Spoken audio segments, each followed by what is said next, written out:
Olá, olá maestra, buenas noches, buenas tardes ou buenos dias.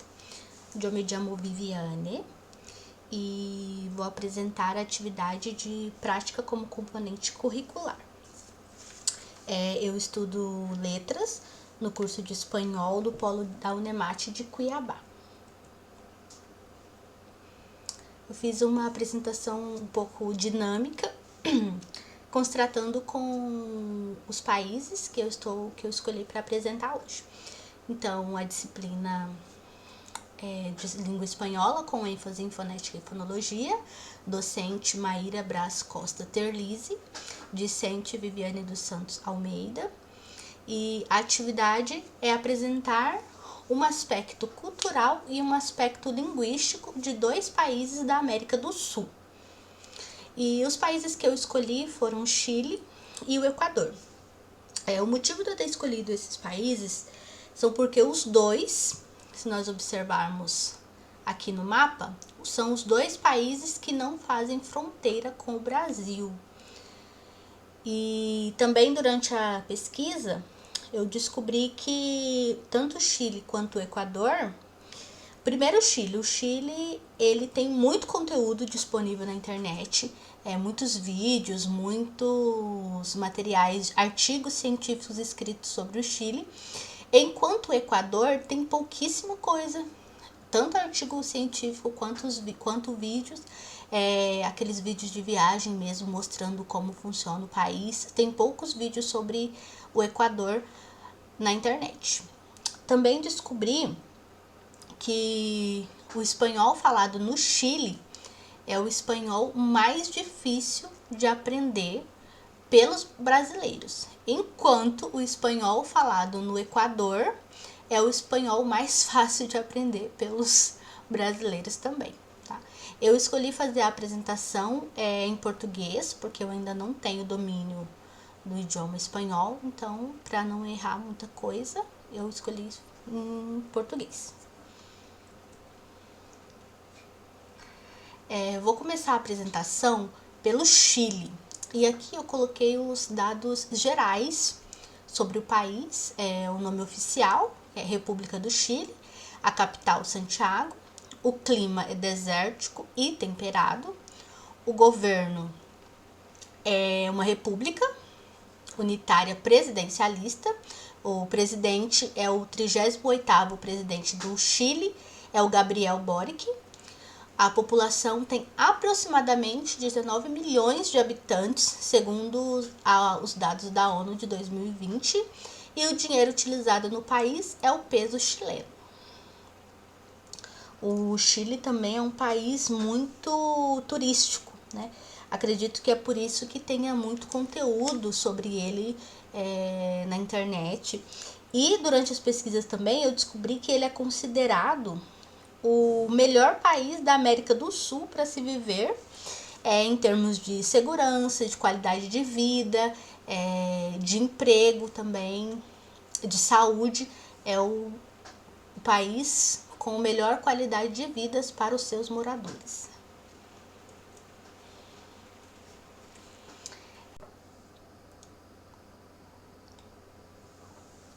Bom, e agora eu vou falar um pouco sobre o aspecto cultural do Chile. A cultura chilena é uma combinação de elementos coloniais espanhóis e indígenas. Por ser um país turístico, tem muito conteúdo sobre ele na internet. Fica até difícil de escolher sobre qual aspecto linguístico, qual aspecto cultural falar no caso do Chile, né? Porque tem as comidas típicas, tem as viagens que dá para fazer, tem as festas, né? São muitas culturas em uma só, misturadas em uma só, né? Então, quando eu comecei a pesquisar, eu fui muito pro lado dos blogs aventureiros, de viagens, e encontrei também muitos artigos científicos falando sobre como é viver no Chile, né? E eu escolhi falar sobre as festas, porque eu acho as festas chilenas muito diferente das festas que eu conheço aqui no Brasil, que eu já participei, né? Aqui no Brasil. A começar pelas roupas, né? Pelos trajes típicos que eles usam durante as festas. E a festa que eu resolvi falar é sobre as Fiestas Pátrias, que é comemorada anualmente no dia 18 de setembro e que duram aí 2, às vezes 3 dias, dependendo da cidade em que ela está sendo comemorada. E essa festa, ela dá início ao processo de independência, né, independência do país. E também é uma festa que comemora o início da primavera no Chile. E é uma data tão importante que é considerado um feriado. As empresas fecham, os comércios, aí fica aberto apenas o que é essencial mesmo, né? E o país inteiro fica enfeitado, fica decorado com bandeiras, com elementos típicos da festa. São enfeitadas as casas, os carros, as crianças vão para as escolas em trajes típicos para festas. E eu coloquei a bandeirinha chilena aqui e acabei me lembrando de um poema que eu vi em uma apresentação da professora, que é sobre as cores da bandeira. Eu vou tentar declamar esse poema aqui.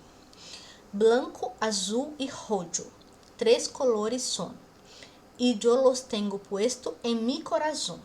Banderita mía, banderita bella, tiene 3 colores en una linda estrella, blanco como la nieve, azul como el cielo, e rojo como la sangre de los bravos chilenos. Eu vi esse poeminha aqui em uma apresentação de uma professora chilena que atualmente mora aqui no Brasil. Eu esqueci o nome dela, mas eu coloquei nas referências. Eu achei muito bonito. E as festas pátrias, elas têm umas características, tem como característica principal as fondas, que são festas tradicionais que acontecem em grandes espaços públicos. É como se tivesse uma grande festa anual com várias festas menores dentro dela, né? E essa festa acontece, essas fondas, elas acontecem nas pequenas cidades quanto na capital. E as pessoas, elas usam trajes típicos, né? Tem as danças também. E eu coloquei essas 2 fotos porque, assim, achei bem diferente, né? Uma é as pessoas em um grande salão, todo enfeitado e com trajes típicos, né? A gente pode ver aqui pelas fotos que a maioria das pessoas que estão no local, elas estão vestidas com trajes típicos da festa. E do outro parece que é uma festa em uma residência, em uma churrascaria ou algum lugar assim.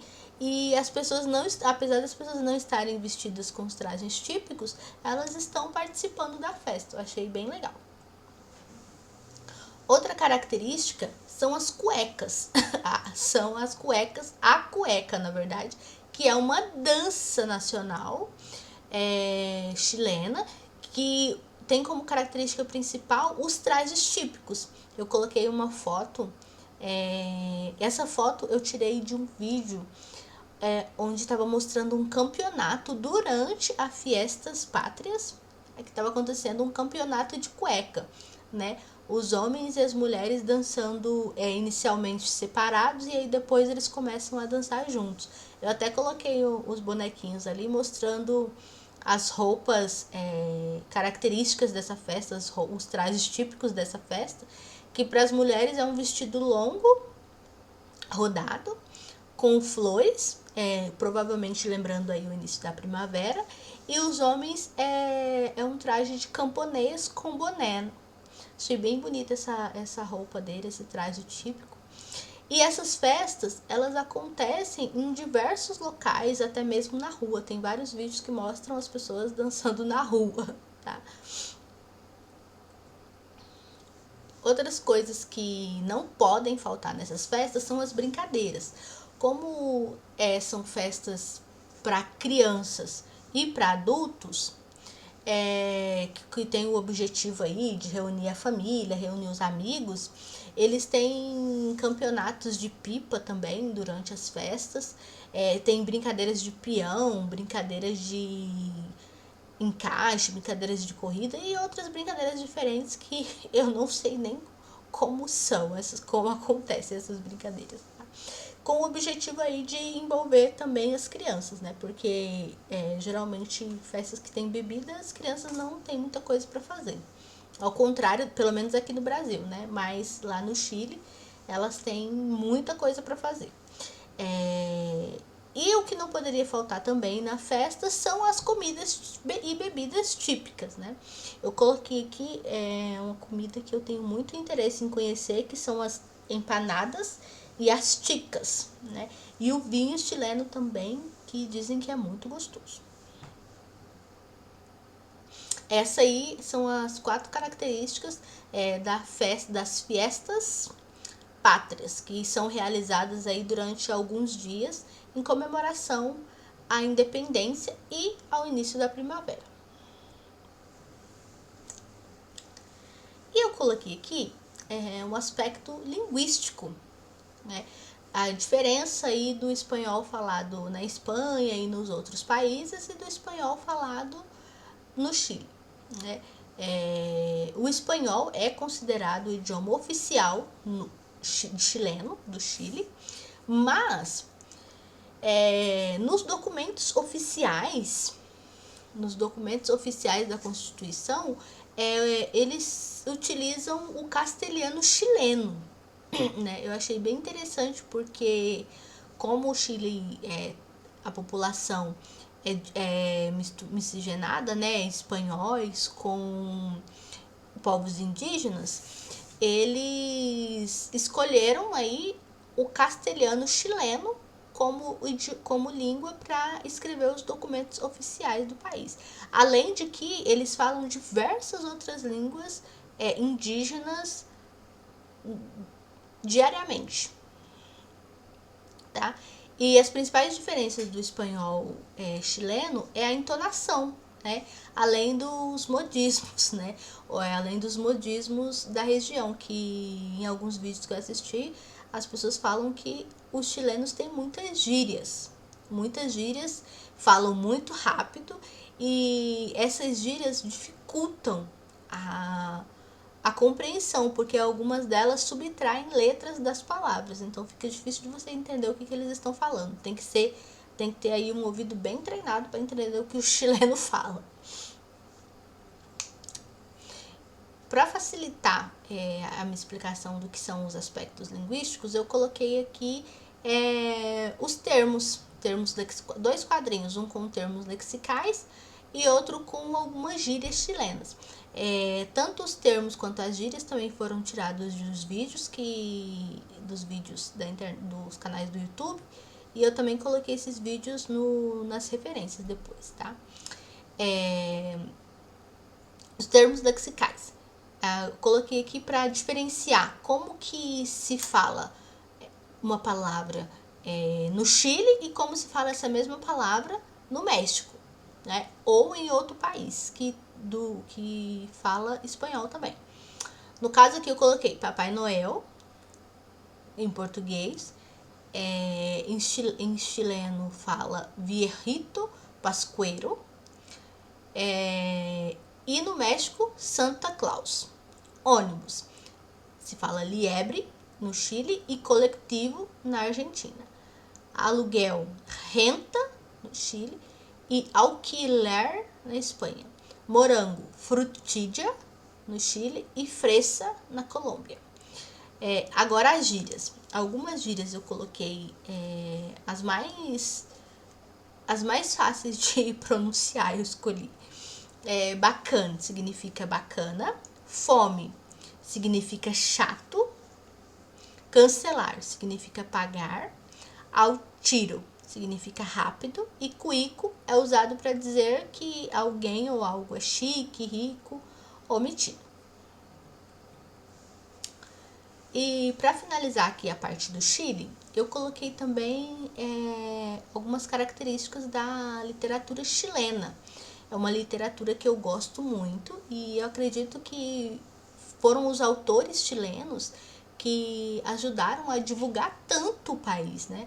A divulgar tanto o país aqui no Brasil, que fez com que nós brasileiros tenhamos tanta vontade de conhecer o país, porque eles falam tanto nos seus poemas, nos seus livros de romance, nas biografias, que a gente fica aí curioso, né?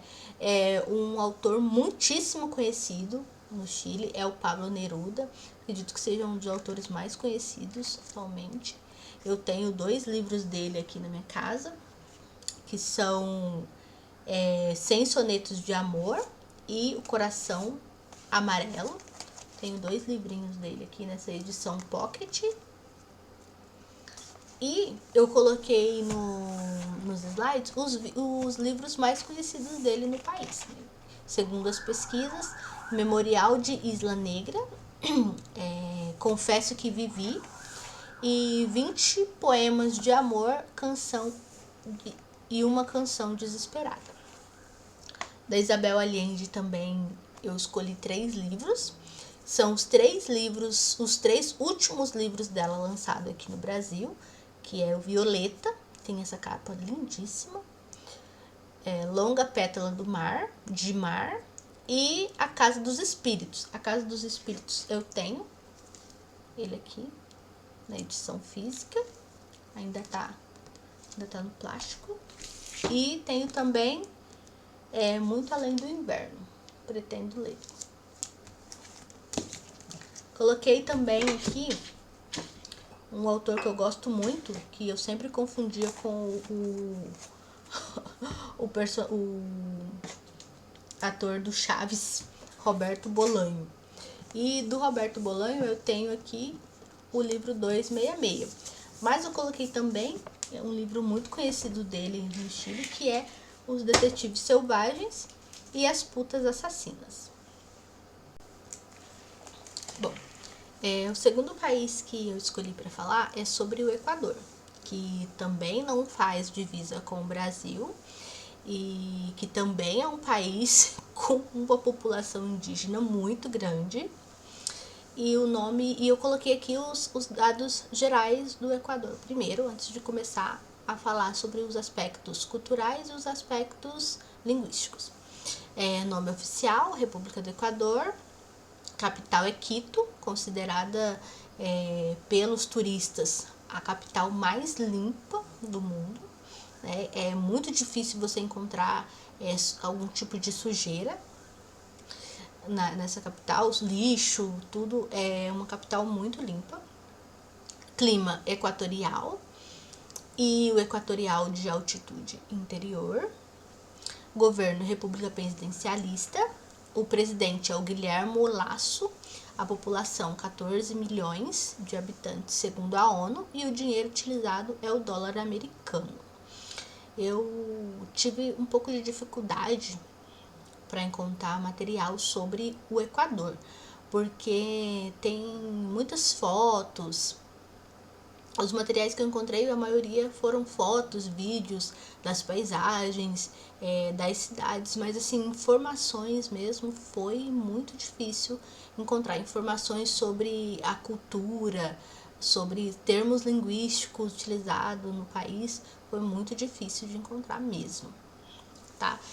Outra diferença que eu descobri enquanto eu estava pesquisando entre o Chile e o Equador é que o Chile é considerado o melhor país para se viver da América do Sul em termos de saúde, em termos de segurança, em termos financeiros também, enquanto o Equador é um dos piores países ali para se viver, principalmente na questão da educação, tá? Que a educação no Equador não é prioridade, tá? Não é prioridade para o país, para o governo.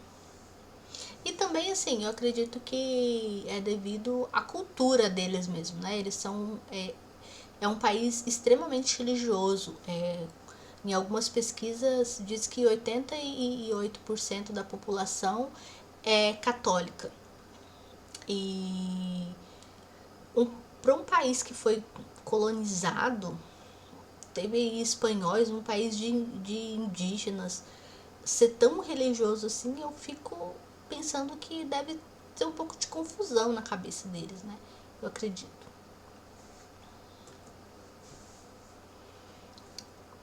Eu coloquei aqui, no aspecto cultural, eu coloquei os passarinhos porque em todas as pesquisas que eu fiz, eu encontrei que o Equador é um país que preserva muito a natureza e eu acredito que isso tem a ver com a ancestralidade indígena deles, a quantidade de indígenas que tem no país. E tem eu vi que eles têm um hábito de que tudo que eles vão comer ou que eles vão beber, eles oferecem um pouco para a terra antes de se alimentar. Oferece e agradece a terra antes de se alimentar. Achei muito bonito isso, né? Gostaria muito que o Brasil e os outros países também tivessem esse amor pela natureza que tem no Equador.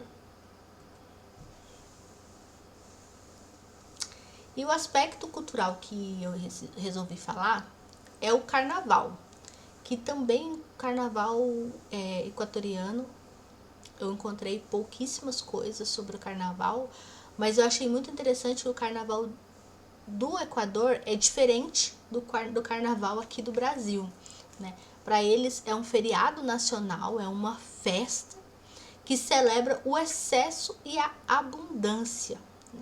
E assim como aqui no Brasil, não tem uma data fixa, mas acontece sempre antes da quaresma e introduz aí a sobriedade, a prudência, marcando também a passagem do inverno e escuridão para a primavera, frutas e fertilidade.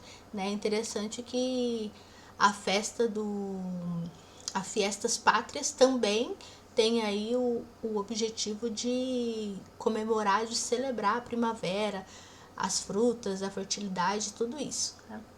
Então, dois países diferentes, em épocas diferentes, celebrando a primavera. Eu coloquei aqui também uma informação, só a título de curiosidade mesmo, que em 2022 o carnaval aconteceu dia 1º de março e em 2023 vai acontecer dia 21 de fevereiro. Coloquei aqui as características do carnaval, que eu achei muito interessante as características, que eles têm uma celebração e uma eleição do carnaval Taiti, que é considerado aí o pai do carnaval, das festas. É uma pessoa que é elegida pela comunidade para ser o pai do carnaval e que vai liderar as festas do carnaval durante toda a celebração em várias cidades, vai fazendo paradas aí em várias cidades. E eu não sei quais são os critérios, não consegui encontrar quais são os critérios para a eleição desse carnaval taita, mas eu achei interessante. Encontrei várias fotos, né, das pessoas, de moradores locais que ganharam, e eu achei interessante essa faixa, que é tipo a faixa de Miss, né, uma faixa de Miss, mas só que é na verdade uma faixa indicando que é o carnaval taita. Os equatorianos também seguem a tradição dos diablitos. Eu até coloquei aqui um bonequinho referenciando os diablitos, que são crianças ou adolescentes que se enfeitam. Essas crianças, elas se enfeitam de diablitos para jogar balões de água, ovos, farinha. Tudo isso também em comemoração aí à celebração da primavera, da mudança, de todas todas as coisas envolvendo a religião dos equatorianos. Um detalhe que eu encontrei, que a maioria dos habitantes, das pessoas que participam dessas festas, elas ficam muito felizes, né? São sempre festas muito animadas. E também, como é um país que recebe muitos turistas, os turistas também podem participar. Mas, assim, eu acredito que são festas mais para a gente observar como eles vivem, mais para observar do que para participar. A título de informação também, eu coloquei que O evento é uma grande diversão para os participantes, sendo Azogues a cidade que mais segue à risca a tradição. Os festejos de carnaval com desfiles coloridos de origem indígena canari. E essa festa é muito linda. Eu encontrei alguns vídeos na internet que mostram esses desfiles e são desfiles maravilhosos. Gostaria muito de participar.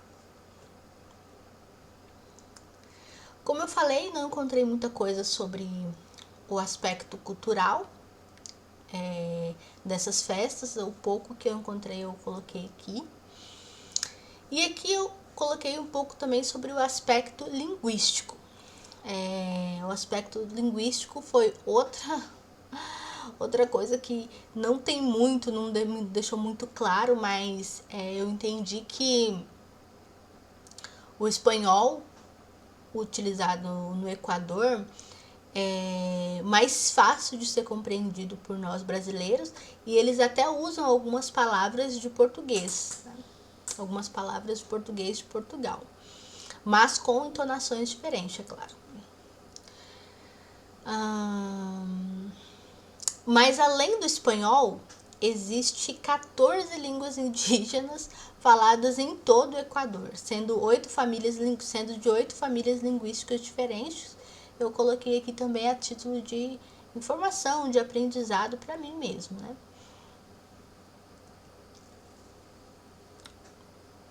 Coloquei aqui também um quadrinho sobre os aspectos linguísticos, os termos lexicais, que é diferenciando como se fala a palavra no Equador e como se fala em outro país. Pipoca, fala cangu no Equador e cabrita no Chile. Ônibus, buceta no Equador e caminhoneta na Guatemala. E algumas gírias equatorianas. São poucas, mas ainda existem, né? Pelucón é usado para dizer chique, rico, metido. Mande, usado para pedir que a pessoa repita o que falou. E a mesmo significa daqui a pouco. Pana significa amigo. Chévere ou bacana significa legal. E eu também encontrei algumas coisas sobre a literatura equatoriana que me deixou muito interessado. Não são livros que eu conheça e também não são livros que eu procurei, que eu tenho encontrado a edição em português. Todas as edições que eu encontrei são em espanhol. Eu pretendo comprar uma delas para ler. E esses 4 aqui de autores diferentes são os que me deixaram mais assim interessada após eu ter lido a sinopse, tá? Do Eliezer Cardenhas, La Estranha Dama Inglesa, da Alieda Quevedo Rojas, La Outra La Misma de Dios, da Solange Rodrigues Pape, La Primeira Vez que Vi um Fantasma. Esse livro, ele tem uma premissa muito interessante e eu espero que eu consiga comprar uma edição dele para me ler, porque eu fiquei muito interessada. E um livro de poemas, da Luz Argentina Giriboga. Este Mundo Não é de las Feas. Achei muito interessante também. E aqui eu coloquei as referências utilizadas, algumas delas, né? Tem outras também que eu utilizei de vídeos apenas para assistir, para conhecer, que se precisar eu também coloco aqui, tá? Então, é só. Agradeço pela atenção.